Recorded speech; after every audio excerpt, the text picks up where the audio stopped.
साथियों नमस्कार। आज बहुत ही उद्वेलित मन के साथ मैं आपसे ये वीडियो शेयर कर रहा हूं। जैसा कि आप जानते हैं कि आजकल उत्तराखंड असेंबली में जो हमारे फाइनेंस मिनिस्टर हैं उत्तराखंड के, उन्होंने जो बयान दिया है पहाड़ के विरोध, पहाड़ वासियों के विरोध में, और जिस तरीके से उन्होंने आपत्तिजनक शब्द इस्तेमाल किए हैं,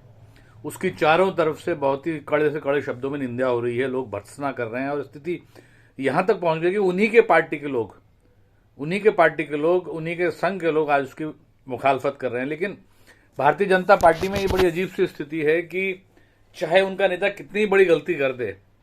दुख इस बात का होता है कि उनके जो वरिष्ठ नेता हैं वो सामने आकर के उसका विरोध नहीं करते हैं। अरे जब एक आदमी ने गलत काम किया है, गलत बात बोली है, गलत उदाहरण प्रस्तुत किया समाज में, जिससे कि समाज में उनकी छीछा लेदर हो रही, पार्टी की इमेज खराब हो रही है, और साथ साथ जिस व्यक्ति पे लांछन लग रहे हैं उनकी पोजीशन खराब हो रही है, उनकी पार्टी की पोजीशन खराब हो रही है, तो क्या वजह है कि मुख्यमंत्री से लेकर के और तमाम लोग उनके संरक्षण में आते हैं और किसी तरीके से डिप्लोमेटिकली इस बात को गोलमोल करके घुमाने की कोशिश करके इसको शांत करने की कोशिश करते हैं। ये तो बड़ी शर्म की बात है, बहुत ही दुख की बात है। मैं इस बात से बहुत उद्वेलित हूं, खासतौर से कि एक व्यक्ति जिस राज्य में 43 लोगों ने अपनी बहिष्कीमती जान दी,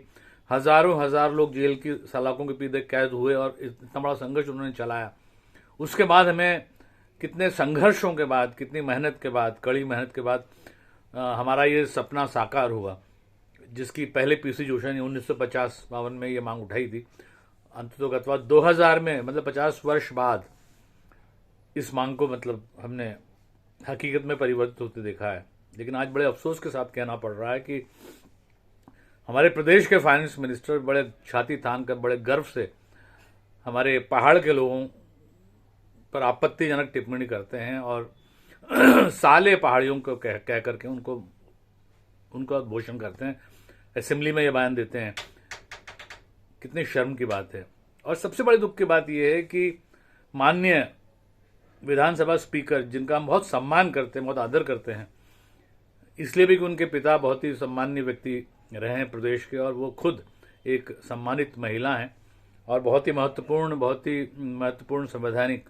ओहदे पर बैठी हुई हमारी माननीय स्पीकर हैं। उनसे तो कम से कम ये अपेक्षा रखते थे कि वो इसे बहुत मजबूती से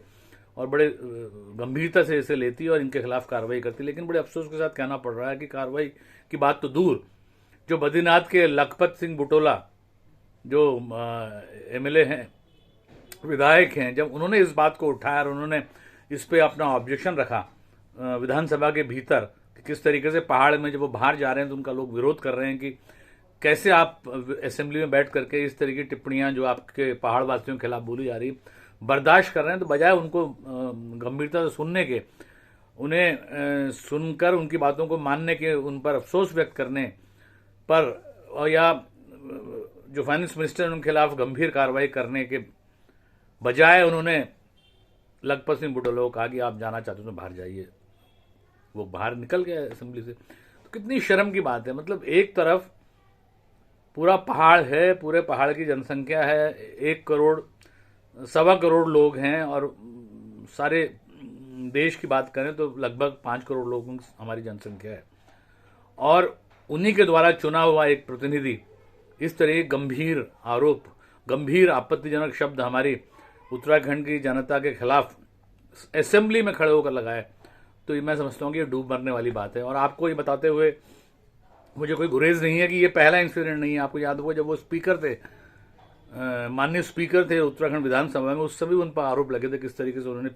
बैकडोर से कई लोगों को, अपने जानने वाले, अपने परिवार, अपने रिश्तेदारों को एम्प्लॉयमेंट दिया जो आर्बिट्रेरी था, इलीगल था, और उसमें बाद में उस पर सवालिया निशान भी उठे। उसके बाद आपने देखा होगा किस तरीके से सरेआम सड़कों पर उन्होंने दौड़ा कर, एक नेगी नाम का व्यक्ति जो उन्हीं की पार्टी और आरएसएस का एक कार्यकर्ता था, उसे बुरी तरह पीटा, जो जिसका वीडियो वायरल हुआ। और उसके बाद अब लेटेस्ट अभी जो वीडियो वायरल हो रहा है उसमें वो साफ दिखाई देना यमुना कॉलोनी के अपने बंगले में किस तरह आंदोलनकारियों के खिलाफ सामने वो बड़े गुस्से में उन्हें हड़का रहे हैं। तो सवाल यह है कि एक व्यक्ति जो इतने महत्वपूर्ण ओहदे पर बैठा है, वो इतनी बड़ी बड़ी लगातार गलतियां कर रहा है और पहाड़ के लोगों के खिलाफ इस तरीके से गलतियां करते चले आ रहा है, उसके खिलाफ कोई कार्रवाई नहीं हो। जबकि उत्तराखंड मूल रूप से इसीलिए बना था कि पहाड़ की जो जनता है, पहाड़ की गरिमा वो सुरक्षित रहे, पहाड़ की महिलाओं की आबरू सुरक्षित रहे, पहाड़ के लोगों को एक प्रगतिशील जीवन मिले, पहाड़ प्रगति करे। इसीलिए तो लोगों ने कुर्बानी दी थी। इसलिए क्या कुर्बानी दी थी कि हम सत्तारूढ़ दल के एक मंत्री के मुंह से आपत्तिजनक टिप्पणियां सुने विधानसभा के भीतर, और सत्तारूढ़ दल के तमाम लोग उसे देखते रहे, बर्दाश्त करते रहे और बात को गोलमोल करके ठंडे बस्ते में डाल दें। तो साथियों, बड़े दुख की बात है, आज पूरे प्रदेश में जगह जगह धरने हो रहे हैं, प्रदर्शन हो रहे हैं। आज तो ऋषिकेश में उनके खिलाफ जो उनका पुतला दहन हुआ और हजारों हजार लोग थे। कल उत्तराखंड भवन दिल्ली में भी एक जोरदार प्रदर्शन होने जा रहा है 12 से 1 बजे तक, जिसमें मैं निवेदन करता हूं कि अधिक से अधिक संख्या में आप लोग पहुंचे और अपना विरोध दर्ज करें, क्योंकि ये पहाड़ की अस्मिता का सवाल है, पहाड़ की इज्जत और आबरू का सवाल है, पहाड़ की इंटीग्रिटी का सवाल है, पहाड़ की एकता अखंडता का सवाल है, पहाड़ उत्तराखंड की मान मर्यादा का सवाल है। मैं ज़्यादा कुछ नहीं कहूँगा, यही कहूँगा कि साथियों, एक हो जाओ, मजबूत हो जाओ और इन तथाकथित लोगों को जो धर्म के नाम पर वैमनस्य फैलाने की कोशिश करते हैं, लेकिन इस तरीके से जो बयान उन्हीं के दल के लोग पहाड़ के खिलाफ देते हैं, उन्हें संरक्षण देते हैं, तो मैं इस बात को कहने में बहुत अफसोस महसूस कर रहा हूं और अपील करता हूं आपसे कि आप स्वयं इस पर फैसला लें और इस बात के विरोध में अडिग होकर खड़े रहें और कल जो प्रदर्शन हो रहा है दिल्ली में उसमें भी शामिल हों। और हम अपील करते हैं माननीय मुख्यमंत्री जी से, माननीय स्पीकर उत्तराखंड विधानसभा से कि इस आपत्तिजनक टिप्पणी का, जिसका पूरे उत्तराखंड में, प्रदेश में और उत्तराखंड के बाहर विरोध हो रहा है, इस पर आप ज़रूर कार्रवाई करें, मंत्री से इस्तीफा लें, उनके खिलाफ कार्रवाई करें और जो भी संभव हो सकता है भविष्य में इस तरह की इंसिडेंट्स की पुनरावृत्ति ना हो, इसकी गारंटी दिलाएं। इन्हीं शब्दों के साथ मैं आपसे रुखसत होता हूं। जय हिंद, जय भारत, जय उत्तराखंड।